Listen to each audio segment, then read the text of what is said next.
many of our teams have team members who have come to do graduate studies from another country.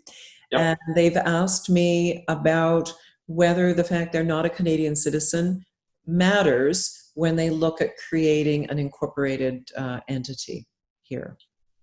Yeah, so the short answer on that is no. You can incorporate a Canadian entity without being a Canadian citizen. There are restrictions on it as it relates to residency for some forms of Canadian corporations. So, for example, if you're going to incorporate federally or in most provinces other than BC, with some exceptions, there are restrictions on sort of the number of foreign resident directors that you can have, and the number of foreign resident directors that have to be present, or sort of the number of Canadian resident directors that have to be present at every meeting.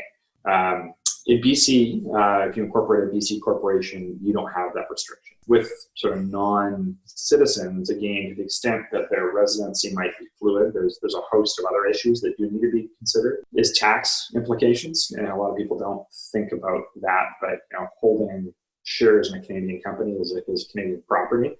Well, citizenship isn't that critical. Your status and how nomadic you are, certainly is something that should be considered when you're putting a venture together and when you're putting a team together.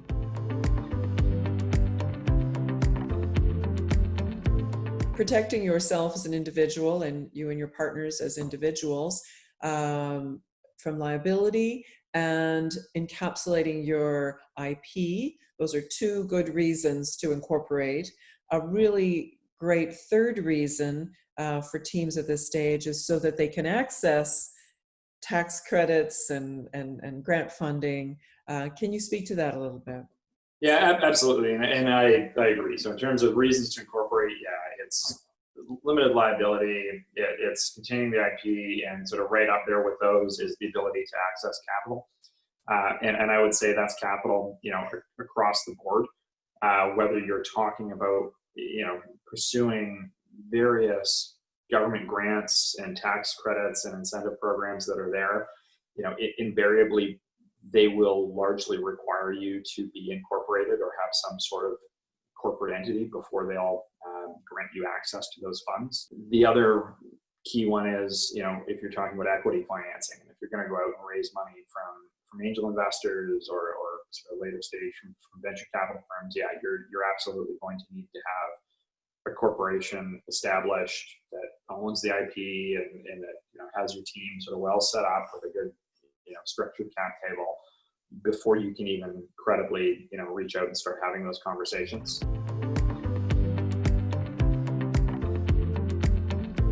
Can you describe what a entrepreneur who is envisioning going through the incorporation process is looking at in terms of cost, and also describe the process and how long it takes?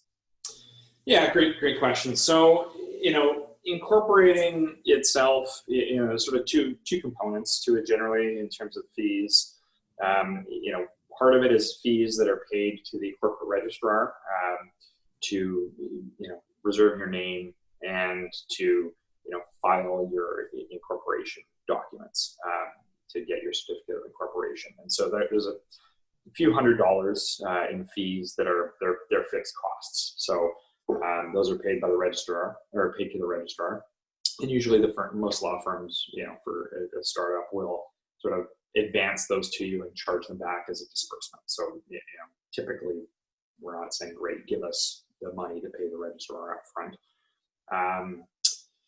And then there's the costs of sort of the legal services that go into it. And for the most part, incorporation itself is something that, is largely done by our paralegals. So it's not a lot of money. We generally sort of do it at a fixed cost, and most firms do.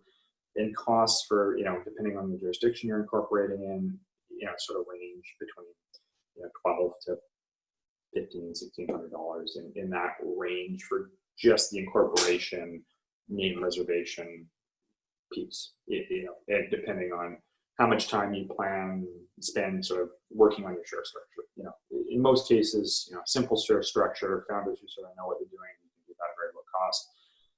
a lot of firms, ourselves included, offer startup packages where you can sort of take the incorporation and sort of add on other key documents that a tech startup would need. So things like a shareholders agreement, the documents you need to do those IP transfers, template forms of employment agreements, non-disclosure and ownership of inventions agreements, again, to make sure that as your team, once the corporation's up, the company continues to own the new IP that's being created, and that everything, trade secrets are kept confidential amongst your employees and contractors, template agreements for those, template stock option plans, so that you can incentivize, new employees you're hiring with stock options, and sort of you can package some of those things up often at a fixed cost, $1,500 for incorporation and for $2,500 in the case of our package. So get all of those pieces sort of included. We have the IP. We can put proper documents in place with founders and other employees, whether, or contractors, to say, great, you're a contractor, you're an employee, you've signed this non-disclosure agreement, you've agreed that all IP you create is for the company. You can clean up all that. You can incentivize people with stock options, get the stock option plan into your cap table and sort of say, great, we are fully set up, and also here's our, fairly investor-friendly shareholders agreement where you're ready to go now, and that investor can just sort of come on, subscribe for documents, or subscribe for shares rather, sign on to those existing documents. And the incorporation piece itself is very quick. For incorporating a BC company, usually the longest sort of time delay is on the name reservation. You can, for an extra charge, you can expedite that and do that within 24 hours. And once you sort of have the name, preparing the actual incorporation documents, once the founding team has sort of settled on what their initial capital structure is going to look like, and you can do that within a few days. And the rest of the startup package can take a little bit longer to put together as people sort of work through it.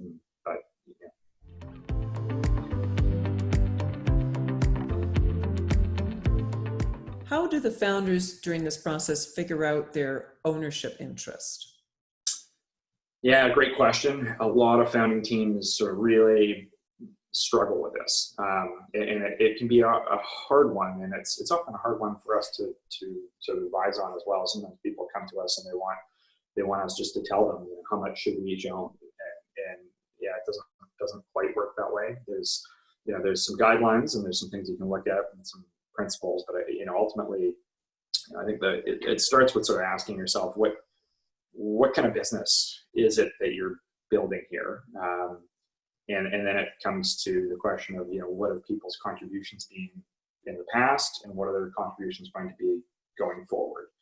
And so if the answer to the first question is we're building a business that's going to bring on equity investors, we're going to bring in angels, we're going to go looking for VC money, then the answer to the second question as it relates to sort of what people's future contributions are going to be becomes even more important, because investors are going to look at your cap table, which is the ownership of your shares overall, and they're going to want you to rationalize that, and they're going to pick it apart, and they're going to look at it and say, okay, who's this person on your team, and why do they own so many shares that they bought at founder share pricing? When I say founder share pricing, typically when you found the company, the founders sort of buy in at fractions of a penny per share. And so, they're not free shares. You can't have free shares. Shares need to be issued for some consideration. That's a requirement for them to be validly issued.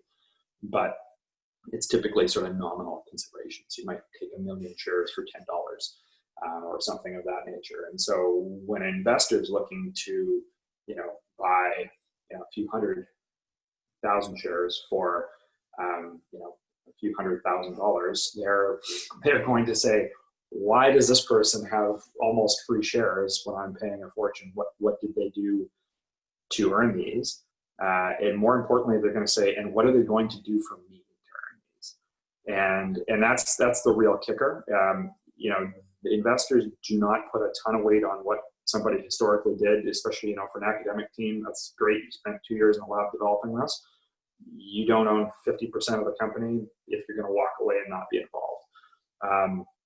And so it's really sort of just thinking about your team dynamics, thinking about who's going to go the distance with you, thinking about who is critical to your team being executed, and who, in the eyes of an investor coming in, is critical to your team in order to execute it.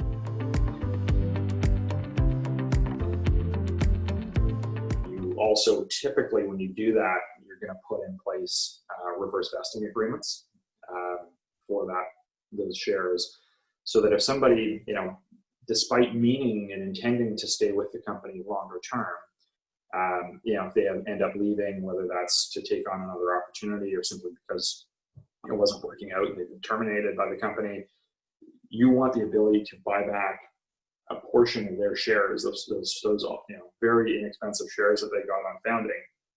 The company wants to be able to buy those back at cost at their issue price.